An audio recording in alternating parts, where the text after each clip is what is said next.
This season on the Living Out Love podcast, we are focusing on you, who you are, what motivates you, what you're here to contribute, and how you can expand.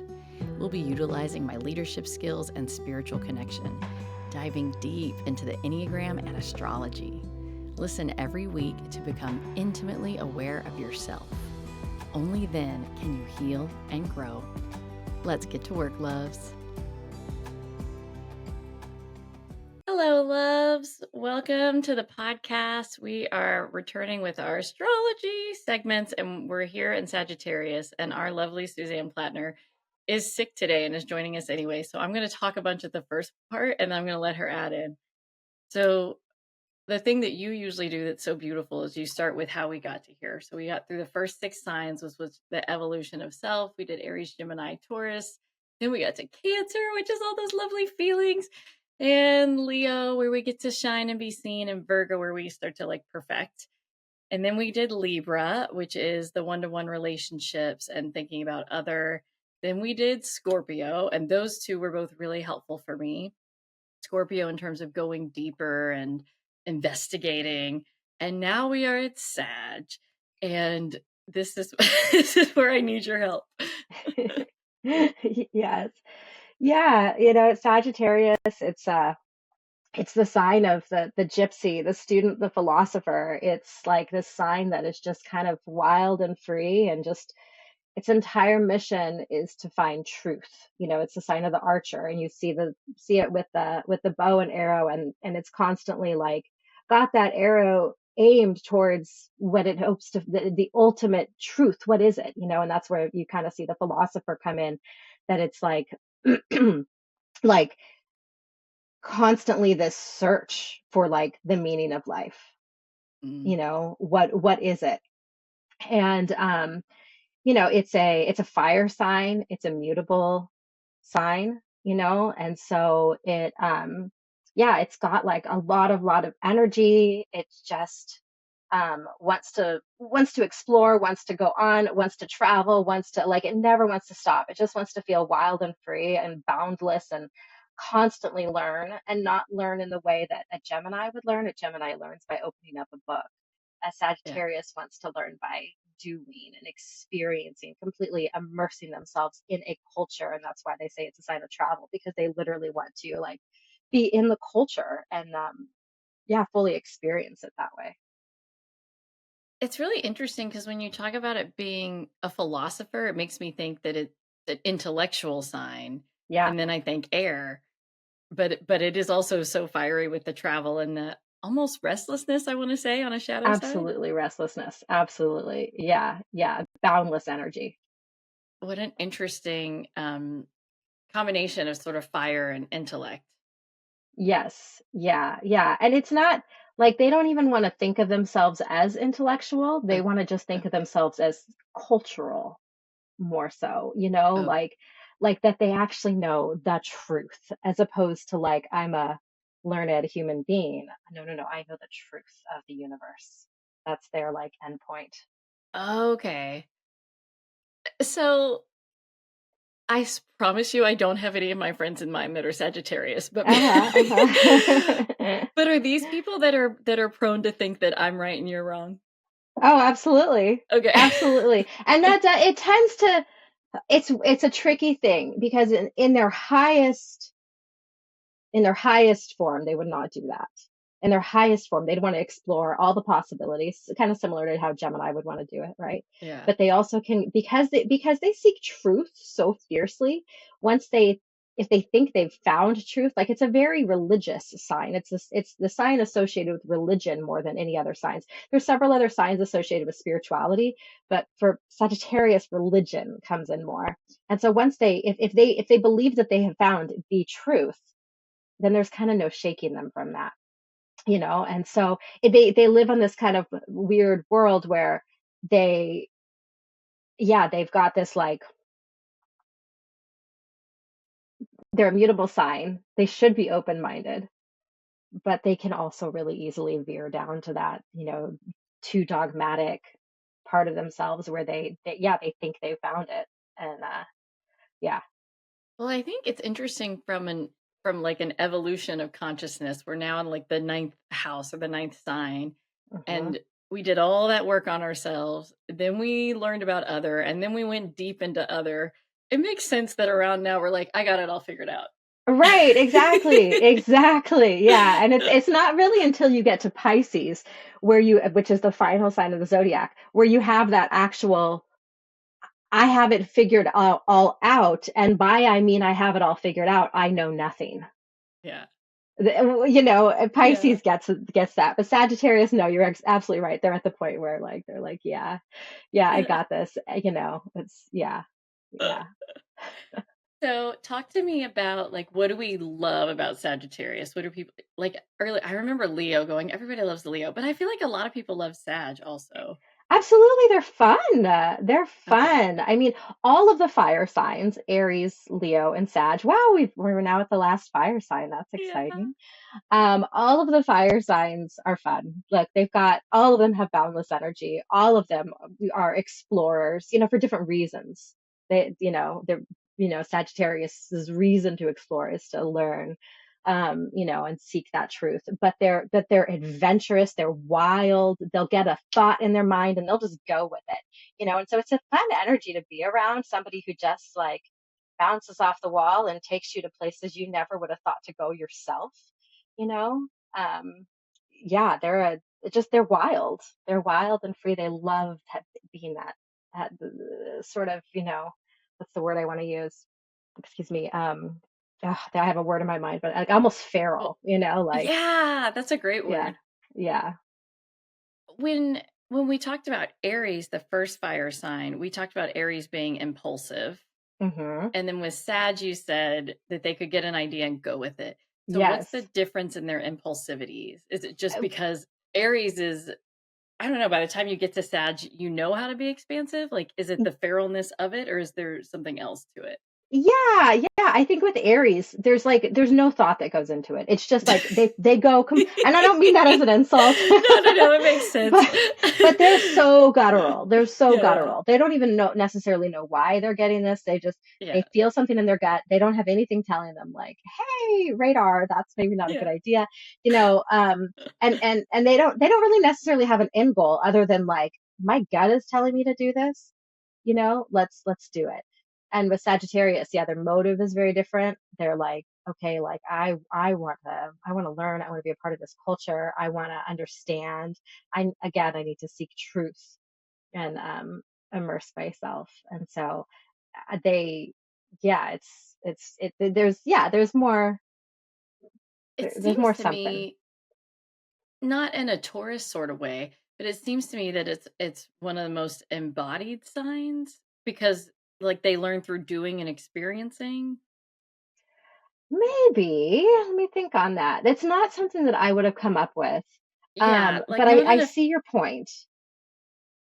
Yeah, embodied's the wrong word. It's just that they want to do and right. experience rather than observe.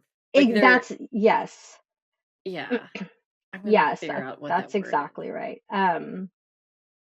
Yeah, yeah, they want to immerse themselves. They're yeah.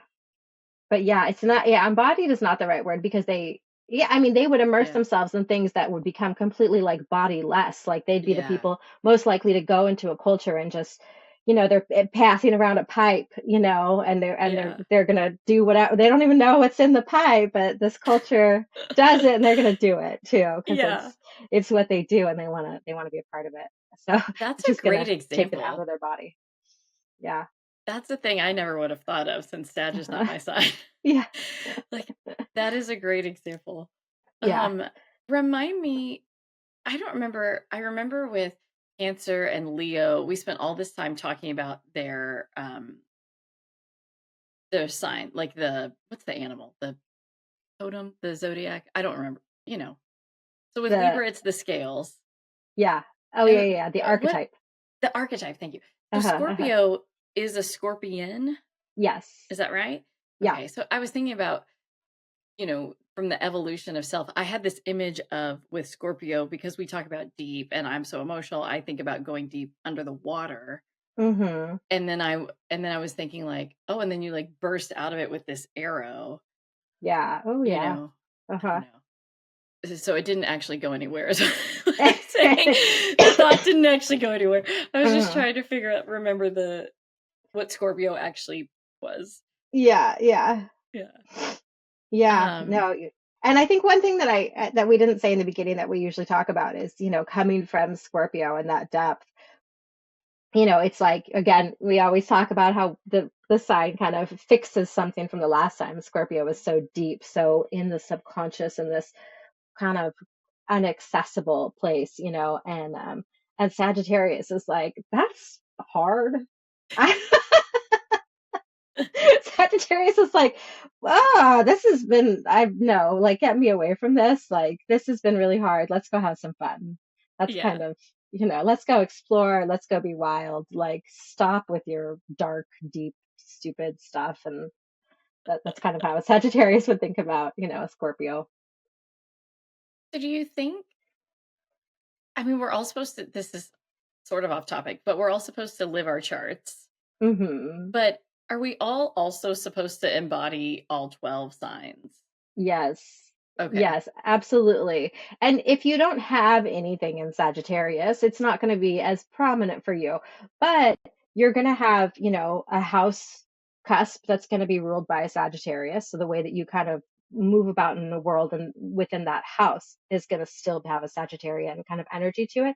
And you're going to have Sagittarius transits. You can't avoid that, so yeah, I mean, we all have those parts in us, excuse me, natally, but we also all have Sagittarian times, and especially when we look at progressions, everybody lots of times in their life is going to have a Sagittarius progressed moon. So for 2.5 years, you're gonna you're gonna have your mood is gonna be a little bit more Sagittarian. So I have, uh, and you already know this, but so podcast listeners know, in Yeah. general, I've had a sordid history with Sagittarius because it's a painful part of my chart. Um, and I had had some negative experiences. And then when I started getting into astrology and I started looking at some of my friends' charts, two of the people in my life that I'm super close to have a lot of Sagittarius energy. And if I didn't know that, and if you just had to ask me, like, what do I get out of those relationships? I would have told you that they're very wise and Mm-hmm. like, that we can have deep conversation. Yeah. But I, Yeah. but I think it is that the truth conversation. Absolutely, the truth. And as much as I say that Sagittarius is like, get me out of that dark stuff. Yeah, they want to get out of it, but they've been there. They know Yeah. how to do it, Yeah. So And I yeah. noticed those people, they do the Sagittarius things, the travel and the things. I just Hmm. don't do that part with them. Yeah. So it literally, I was looking at charts going, what? You know, yeah. Yeah, yeah. So talk to me about, okay, so Sagittarius is fun, they're after truth, um, expansive, impulsive. To me, that also sounds like it can be like intuitive living in flow. Yeah, Okay. for sure. Absolutely. Yeah. Sagittarius has great intuition, and um yeah, they definitely, if somebody had extreme amounts of Sagittarian and they didn't have to live by this world that gives us rules and all of these things, Yeah. they would be a nomad. I mean, the Gypsy is one of the kind of examples of how you think of Sagittarius. They would just live and go and do as they please and change anytime they felt okay, I'm ready for something new. And, hmm So when we went to back to the evolution of the signs, we went to Libra and it was about the other. And yeah. then we went to Scorpio and it was about deepening and really wanting to understand. So does do we still have, now have we dropped the other, or is it like the other and us? Like I'm curious about the evolution of the signs of what that is. Yeah, so Libra and Scorpio in particular are very much about other. Libra is our first kind of leap into other. Sagittarius is now a deeper leap into other, but you're still on a kind of intimate basis with both Libra. Libra is more like mm, actually more even more like acquaintance. It's not acquaintance. It's very much Right. relationships, but just as kind of an example to help us get move through the equation. You Yeah, know, think rudimentary. yeah. Libra would be more like an acquaintance. Okay, let's figure out how to do relationships. Scorpio is like, okay, now let's get deep, let's get intimate, let's, do all the things, with each other. Now Sagittarius is like, let's get even deeper, but not with like one person, a culture, Yeah. an entire group of people. Okay, now I'm able to move even further out of myself and start understanding, okay, I'm American. My story is I'm American. I was born and raised in Southern California. I have these parents with these, philosophical beliefs. This is me. Now I want to understand others. So I'm going to travel to Indonesia and Yeah. understand something that is not me, Yeah. you know? Okay. Yeah. And then I like when you said even deeper, I thought you were going to take it a different way, and I thought you were going Mhm. to take it into like philosophy, Yeah. because Oh, that and could it be even deep. absolutely. So it's both. Yeah, That's so absolutely. cool. That's Absolutely. cool. Yeah. So other than the know-it-all thing, I'm right, you're wrong that I gave earlier. What are Uh-huh. some shadows of Sag? Yeah, Sagittarius, yeah, dogmatic, extremely dogmatic. We kind of already touched on that. Self-righteousness. This is kind of all the same thing, it's a know-it-all thing, but um they can be very scattered Mm. because again, if they're nomadic, if they're like a gypsy, they don't have and if they're not living in their highest vibration of themselves, they have this desire to travel, but their arrow is not pointing at, they can just get really scattered and all over the place. Um, they can become too big, like too much. Like, for instance, um, Sagittarius is ruled by Jupiter. Jupiter is the biggest planet, so it's very, very big. Sagittarian energy is the biggest energy that we have. Um, but too much, there is such thing as too much of a good thing. We could eat too much, we can buy too much, we can just be excessive about things. So Sagittarius can go down those rabbit holes real, real bad. Um, they can be overly optimistic Mm. because it's a sign of optimism. A lot of people call it like the Santa Claus sign. Oh, It's just big and wants to buy gifts and wants to have luck and just be jolly all the time. And, and they can have bad judgment mm. because they're sometimes if they're ruled by that kind of, again, that dogmatism and that it's the self-righteousness. Like, no, Oh, like I know the truth. You don't get it. I know the truth. And so I'm going to do my entire life based on this thing. And they could be misguided, yeah. unfortunately. Ooh, that's a doozy. Yeah, yeah, it can be quite a doozy. Yeah. Oh man. So so s- coming back to the relationship part. So how if I'm in a relationship with Sag, how do I expect them to love me?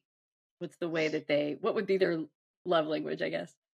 Their love language, I think, would be just like doing, going out and exploring, you know, um, yeah, just being adventurous, going on hikes, yeah, never slowing down. Okay. Just, yeah. So they would just invite me to come along. Yeah, yeah, and you'd want to do it with them, yeah. Yeah. And then what are some things other than allowing them to do or encouraging them to do the things? Is there anything that would be helpful for a person to know about Sag? Like, how could we be better supportive of their growth or of their receiving love? Like, what good things to know to love and support Sagittarius? I think it's just to understand like that their goal in seeking the truth, like it's not some whimsy thing for them. It's Sometimes I think when people get into like a philosophical state, other people can find it like not easy to understand.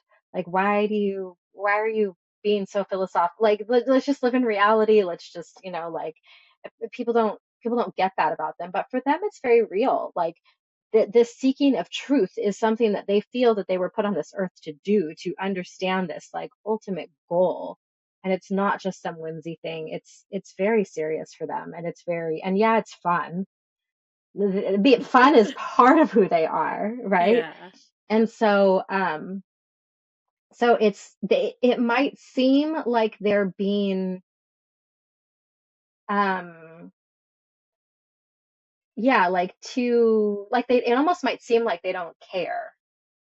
Mm. And nothing could actually be further from the truth. They just have, I think they have a goal that for a lot of people is hard to understand. Yeah, I mean, I think you're speaking to I was literally sitting here going, "Do other people listening to this podcast understand Sag right now? Because I still don't." Yeah, It's such yeah. an interesting mix of things, like fun, Hmm. spontaneity, going with your gut, and then wanting to know this truth, and then once you're there, like, "I'm gonna die on the hill," you know? Yeah, That's such a fascinating, archetype. it is. And I like, from my belief spiritually, I could see that that would be a very spiritually evolved archetype, the Hmm. impulsive, and we're gonna go and do, and that could just be like, I'm connected to spirit, and that's what spirit's calling me, and I'm trusting, and, like, that could totally Yeah, be flow. yeah. Um, but yeah, the shadow side of that sort of being restlessness combined with this wanting to know the truth is just an interesting. It is. It Yeah. is very interesting. It's complex. All the signs are complex, Yeah. and so that's its brand of complexity that doesn't really make sense. And again, I think really does depend on where we are. Are we high road or low road? What's what's happening with this person's evolution at the moment? Yeah. And I'm thinking, since this is the first time that we've sort of finished an element, we started with Yeah. Aries and fire, and we went to Hmm. Leo, and now we're at Sag. Like, what is the evolution of fire consciousness? Like, Yeah. Yeah. I mean, yeah, if we go from Aries to Leo to Sag, it's all this. We already said that they're all very guttural. They're all very energetic. And I think, I mean, I think we kind of already talked about this because it's like Aries has no kind of guidance, if you yeah, will. It's just like gut and then go. Like yeah, that's yeah, that's it, right? It's just for the sake of energy. And Leo, now Leo's trying to like actually have like a sphere, like I'm here. Like they have this kind of big energy to be like I'm here, like look at me. And hmm, but it's still very like kind of self oriented because we haven't gotten to Libra yet, right? And so they're right, still they're under it's the human trying to understand the self, and okay, is and can I be here? How big can I be? And now we've come to that final question of, yeah, how big can I be? Oh, it's the biggest. Jupiter. It's the biggest. You can be as big as you want. Go expand, go all over the globe. Be as big as you want. You know, it's yeah, like Aries just runs and with no guidance, just go. got And it, eventually they're going to burn out because they don't have an end. And yeah. yeah, I think it's that bigness, that fiery, just like we're going to burn, and it's life. Fire is life. And how big can we make our life? Yeah, I think that would be my answer. When you said be as big as you want, I got chills. Hmm. I Hmm. mean, I think if we were literally thinking about like the human consciousness evolving, when you Yeah. get to Leo, you think you're doing the big thing, and you Yeah. are, but then you Uh-huh. go through all this other stuff, and now it's just like the chains are off.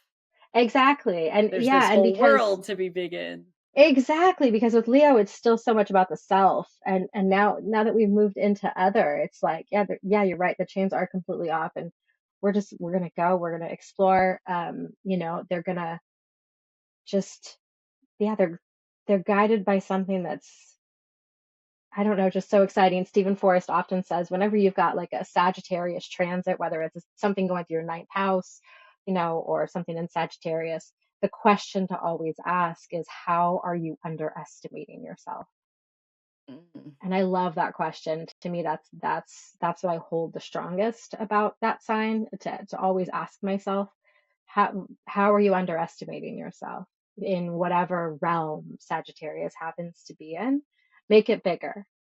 Wherever you feel like you're, now make it bigger. That's what Jupiter, Sagittarius, ninth house, that's what they want you to do. But be careful not to make it too big. that's that's some word to the wise too. So I was gonna ask. I'm gonna ask you later if we do transits, and even if we Uh-huh, don't, I was gonna uh-huh. ask you about Mercury retrograde very Mhm, specifically in my chart because it's a mhm. doozy. But now you're. So you said where you have Sag, you need to ask yourself how are you underestimating yourself? And I Yeah, have Sag and Saturn. right. So is that like underestimating my ability to create structure, my ability to create form? Like what underestimation would that be? Or would you not even ask that because it's a natal placement? Yeah, because it's a natal placement. I let me think on that. If that, I know we asked that with Jupiter y- natally, but that's the planet, yeah, not the sign. yeah. I mean, we would ask it with a sign, with transits, and I think you're right. I think it does still apply natally. Um, yeah, I mean, it's Saturn and Sagittarius is like, so anything where our Saturn is something where we're kind of a late bloomer in. We don't necessarily figure it out right away. It's kind of a struggle for us. We just don't get it. Like, we're here to get it. But we just kind of don't. So with Saturn and Sagittarius, it's like, yeah, you're gonna have a struggle with how are you underestimating yourself? Yeah, I think that's true. I think you're right. Yeah. Okay. Yeah. And that it's kind of this like, yeah, like, how big can you be? Again, going back to that question, Yeah. that question's a struggle for you. Like, I don't really think I can be that big. I get such big goosebumps every time you Yeah. say it. It's like I think it's just prescient for me at the moment. Yeah. Um, wow. Well, anything, I just want to be really mindful of your time and that you're not feeling well. So anything else Yeah. you want to say about Sag, and do you want to do transits or do you want to not do? Yeah, we can do transits. That's fine. Anything else I want to say about Sag? Um, hmm. No, I think Yeah. we've gotten to all the things that I had, yeah, Yeah. pointed out, yeah, or thought Yay. about, yeah. Perfect. And I honestly don't know if I'm going to air this Thursday, Friday, Saturday, probably Saturday. Okay. So just shot in the dark with the transits. I'm sorry. No, you're good. It actually worked out that the first transit that we have, from the date that we're recording this, is the new moon in Sagittarius, which is on, I believe it's on Saturday, 11:30, November 30th. So, yeah, kind of worked out that way Yeah. anyway. So yeah, we'll start with the moons. So new moon in Sag. So November 30th at 10:23 p.m. is the new moon in Sagittarius. So new moons are always a time, remember, the sun and the moon are in the same sign. So you have a lot of that energy going on. So it's a good time to set goals and different things, goals with a Sagittarian kind of energy. So ask yourself, how am I underestimating myself right now? And what would be a goal that I could think of to make myself bigger in that area of life? And if you know where that moon falls in your house, and which house that moon falls in, you can kind of look to that house to get even a little bit more guidance. I don't have the degree written down here. I Oh, should have had the degree in front of me, but if that can help you. You can Google the degree, and then yeah. and then if you have your natal chart, you can see what house it's in. Or if you're a Moonflow member, Yes. then I'll just send you a text and tell you. I'll just tell you. Yes. That's what I Yeah, do. I just wait for the message. yeah. Okay, so the next moon after that is the first quarter moon in Pisces. Again, remember we are mutable. So during Sagittarius season, we're mutable. So all the mutable signs are, Gemini, Sagittarius, Pisces, and Virgo are the mutable signs. And I guess one thing that I would add, just backing up about mutable signs, because I've said this, I'm sure, during the course of the podcast, but this is a good thing to repeat. Yeah. Mutable signs are the sign, they're always the last sign of the season. So they're changeable. They're like, okay, we're kind of ready for the next season now, So like you start getting into Sagittarius and people are like, it's winter now. Oh, this Yeah. fall stuff, I'm done with fall. Now we're people start Yeah. putting up Christmas lights and They're already up. whatnot. Yeah. Not mine personally, but I did see some Christmas lights go up before Sagittarius season started, and I told my kids, mm-mm. I mean, I'm like a full blown like let's live in the season fully. So I'm kind of yeah. like no, they can't. That's against the rules before Thanksgiving, as far as I'm Yeah. concerned. But Sagittarius season, I'll okay. But before Sagittarius, come on, guys. Yeah. Yeah. People love Christmas. I know they do. And Sagittarius loves Christmas. I mean, Yeah. come on, come on. Yeah. Actually, that's an interesting story. If you think about Christmas, it should be in Sagittarius season. Oh. We've got this, we said it was a sign of Santa Claus. And Yeah. here's Christmas in Capricorn season, which is the sign of like rigidity and, Yeah. restriction and things. Yeah. And so it's kind of funny. And I'll just make this story quick. But back in Roman times, they had a holiday called Saturnalia. And Saturnalia was like, Christmas is kind of like taken from multiple different, Mhm. things to kind of come up with the holiday. So Saturnalia was one of them. And Saturnalia would always fall on the winter solstice. So, and Saturn. So Capricorn is ruled by Saturn.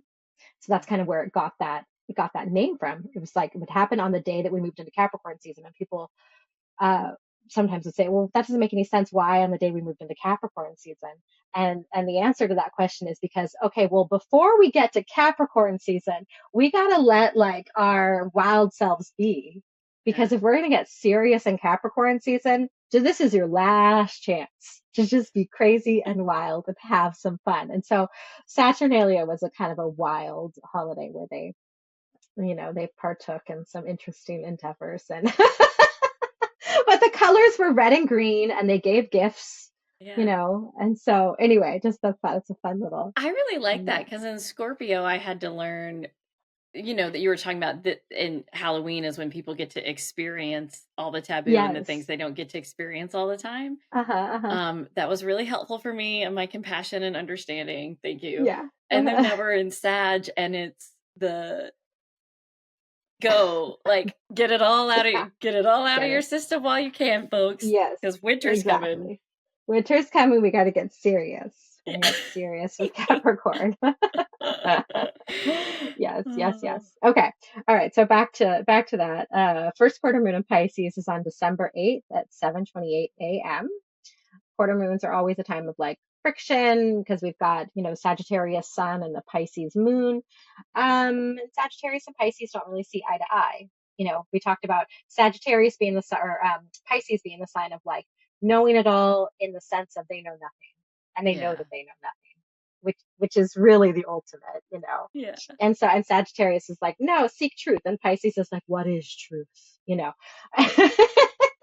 So, you know, um, so they don't really see eye to eye. So that's kind of a time where it's good to like reevaluate things. And Pisces is such a compassionate sign. So brings some compassion in.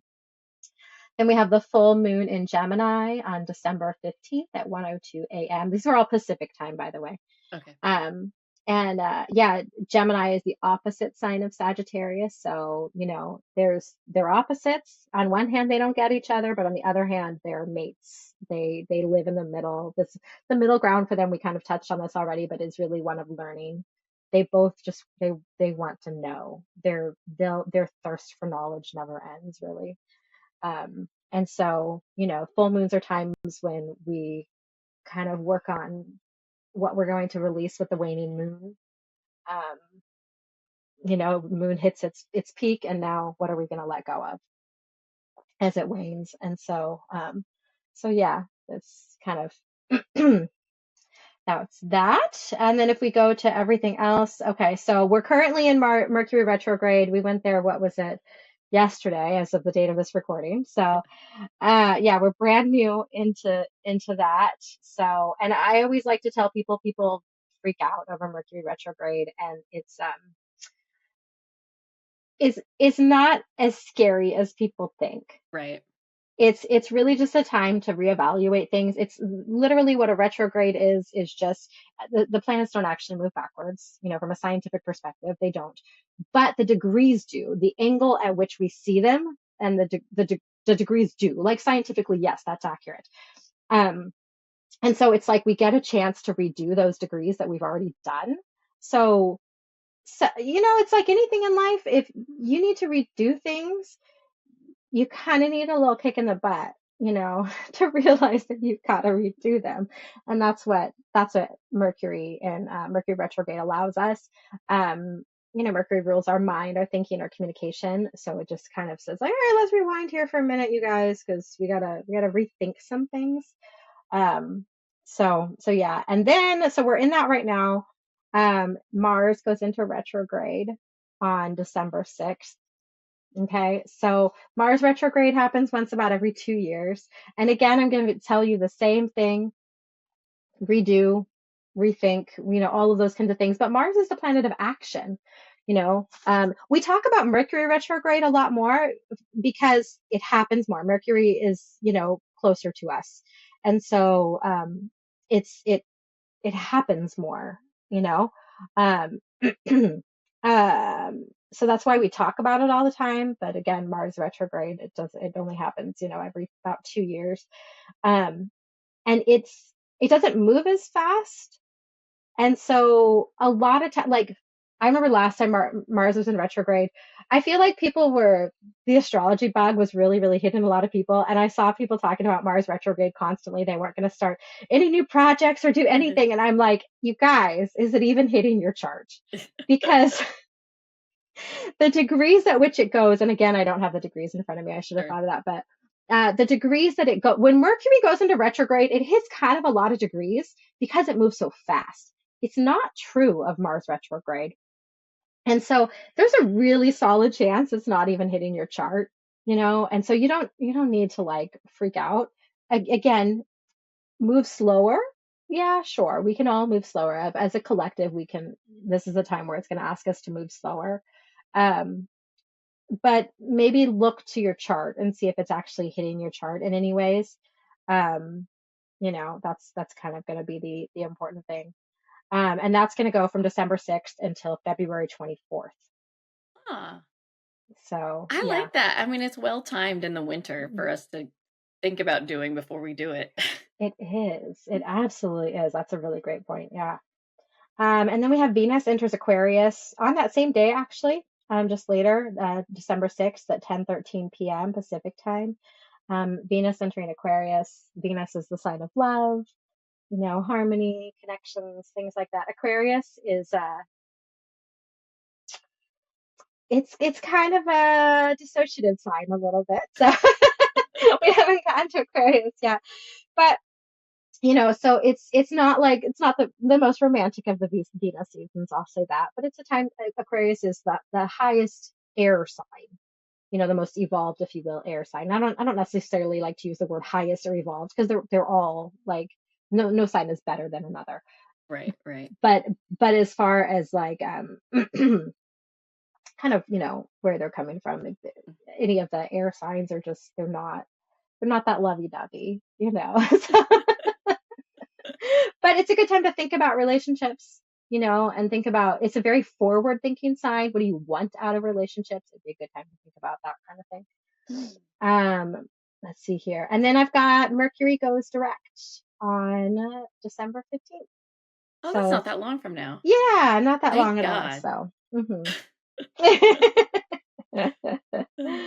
yeah, yeah. So yeah, it'll go direct, and then we get to redo those degrees again.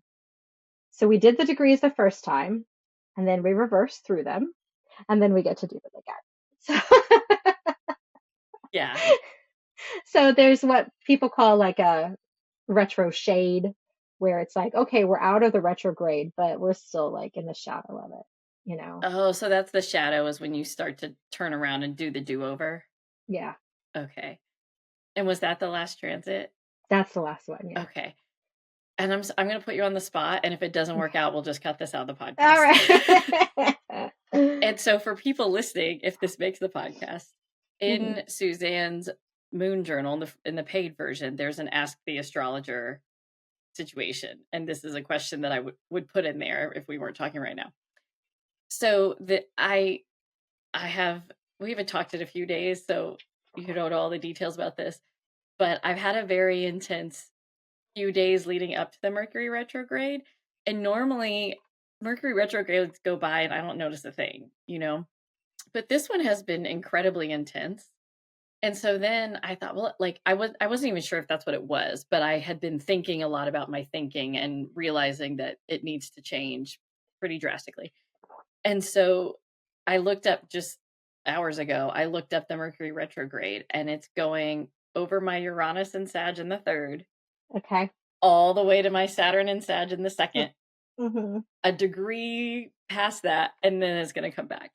Yeah. And so I think you kind of already answered it because earlier it was like, where are you underestimating yourself? How big can you be? But Yeah. if Mercury retrograde's going over, can we just start with Uranus in the third? Like, what's the question, the reflection that I need to reflect on? Yeah. So Uranus is all about your individuality. Who are you really? Like when you take other people out of the equation, when you're not thinking about pleasing other people or doing what other people want, blah, blah, blah, all the things. You're doing what you want. Okay. So Mercury going past your Uranus again that way, it's like it's coming back like take other people out of the equation. What what does Amy, her highest, most uniquest, even rebellious little self, who do you want to be? And yeah, how are you underestimating who that person is and what that person's capability is? Because that person, not what other people want for you, but what really who really, truly you are. If you can tap into that, then that's when you can really tap into your magic, you know? I read a story yesterday. I'm just going to share this so Yeah. quick, but it was a really fun story. It was about in the 1800s. I might get some dates wrong here or something. In the 1800s, Lord Byron asked, people to write ghost stories or Mm, something. I don't know yeah. exactly what the yeah. So so so some young girl wrote a ghost story, and she was kind of obsessed with ghosts, and she was obsessed with science. And so she wrote this story based purely on her obsession. She was obsessed with both things. Yeah. And so she wrote this story based on ghosts and science, and the story was Frankenstein. And the girl was obviously Mary Shelley. Wow. And the story that I was reading was the point of the story was to say like this young girl, this I think she was 18 when she wrote it, and she like it was unheard of for women to write at that time. Yeah. So this young girl chose her weird obsessions and created a story that to this day people are still dissecting, redoing, understanding, obsessing over themselves. And it came from her wild and crazy imagination, her things that people probably looked at her and went, gosh, you're kind of weird. Yeah. But she looked at her Uranus and was like, this is who I am. And because she followed her true path, like here we are, you know, Yeah. it's kind of amazing. Like, yeah, when you follow that true path of yourself and listen to you, that's when you can really tap into your genius. Uranus is about genius. Oh. It is our inner genius. Oh. Yeah, it's funny because I was just listening earlier to a YouTube video about Elon Musk, Hmm. and the astrologer was talking about the relationship in his chart between Uranus and the sun, and that's why Oh. he's a genius. And I Uh-huh. didn't quite put it together until you said it just now. Yeah, You gotta hear yeah. things like 8 times. Yes, it's true. It's true. It's true. So yeah, so Yeah, tap into your truest self. Okay. And then we come to Saturn and Sag in the second house. And Mm-hmm. what is the reflection there? Yeah. So with Saturn, it's like, okay, where do I need to like be working harder, smarter, whatever the thing is. Like, um, I mean, well, it's in Sag, so it would be more around belief systems, really. Hmm. Yeah, where do I need to be really figuring out and working on my belief systems? That's what it would be. Yeah. Yeah. Which just for edification, Saturn's Uh-huh. opposite my Chiron and Gemini Hmm. in the ninth Hmm. house. Yeah, yeah. So all about the belief systems. That's exactly what I was talking about in therapy this morning. Yeah. So a general question about Mercury retrograde, not specific Hmm. to me. So if it's retrograding over a planet or into a house, is Mercury retrograde, is it asking about your thoughts about that house? Or is it just because it's a thinking reflective sign, is it asking about the house and going, how are you going to do the house differently or the planet differently? Yeah, how are you gonna, because the houses are our actions. It's where we're doing things. So it's like as you're moving through that house, yeah, how are you going to interact with this house differently? Okay. Um, yeah. Does that answer the Yeah, question? I think it does. For me, since it's in the third house right now, it's obviously about my thinking, Hmm. but I didn't know if Mercury, when we do a retrograde, if it's always about you're thinking about something, or is it just that you're reflecting on something? I think it's both. I Okay. think it's both. And since it's in your third house, it's like a double whammy Yeah. because the third house is ruled by Mercury. So it's kind of the same thing, Yeah. same energy there. Yeah. Okay. But so if it were in the fourth house is about, home and family. You're thinking about your home and family. Right. But in the third house, it's like it's thinking about thinking. Like, Yeah. Yeah. yeah. I think it's really interesting because I've heard lots of astrologers say this, that you've even said this on the podcast, that sometimes the lead up to the transit is the most intense part before the transit actually Hmm. happens. Yeah. And I just got sort of like whacked over the head with my belief systems and how like they weren't with what I thought they were, and they were having different impacts than I thought they were having. Like it was like being hit by a 2x4, Yeah. Yeah. which was brutal. But now I'm looking at it going, I'm kind of glad we got a few weeks. We got a few weeks for me to figure this out. You know, it's not like, Yeah. I think that's the beauty of the retrograde where people are like, it's scary, but I'm going, okay, I'd rather realize I was off course and have time to really think about it, Yes. you know. And for Yes. me, I'm really blessed this year that it's going all the way to Saturn and doing that. Um, Yeah. That's exactly right. Too many people, yeah, they just think about the bad and they're like, how many, this is why people don't like astrology, because so many people will, oh, it's Mercury retrograde, psh, you know, and they're just like, well, I guess that's why. And then they just blow it off and don't do anything about it, which is like, and that's not what's supposed to happen, you guys. That's not what's supposed to happen. And what's supposed to happen is exactly what you just said. Yeah, like, okay, why is this? That's why we have this cheat sheet. And if you understand astrology, you're going to do astrology whether you want to or not. But if you have that little cheat sheet that you just pointed to, yeah. in your own chart, then now you've got some wisdom where you're just going to get there a little bit faster. Yeah. And to your point, if you're going to do it, whether you know it or not, I genuinely never look at Mercury retrograde because it's not Yeah, something I'm afraid of. So it's just like it's here right. or it isn't, Yeah, whatever. yeah, So it's funny that it was so strong this time around, and I wasn't even paying attention to it. right, Um, right. oh gosh, now I forgot what I was going to ask. Oh shoot. I was going to ask something. I know we're coming up on time.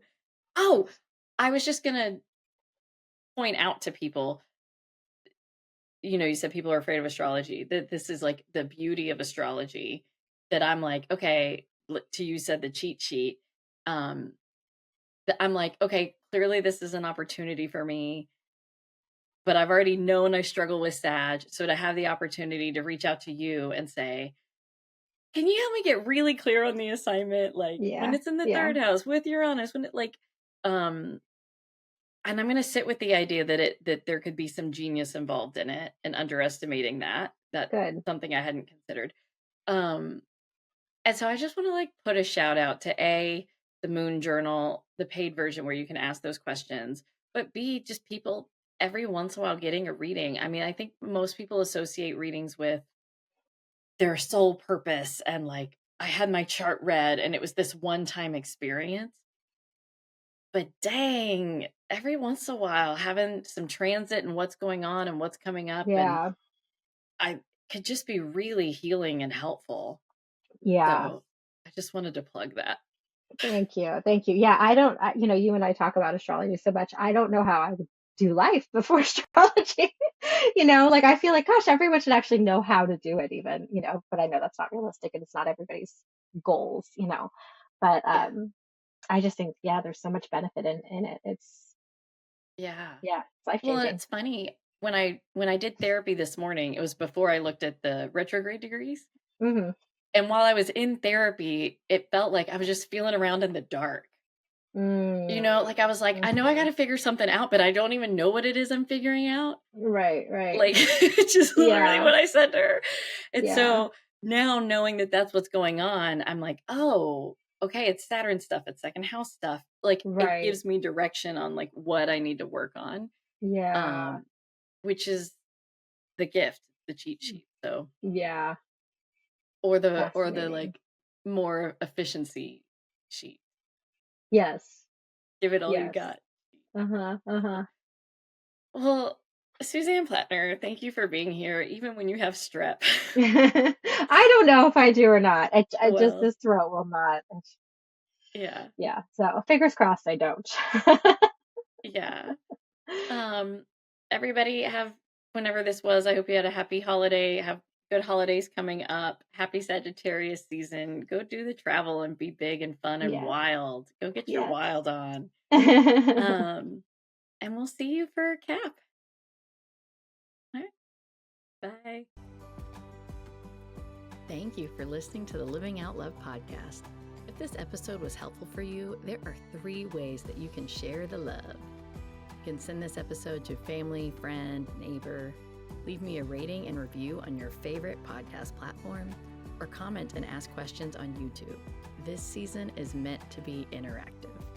Thanks again for your presence. I appreciate you being here. Talk to you next week, loves.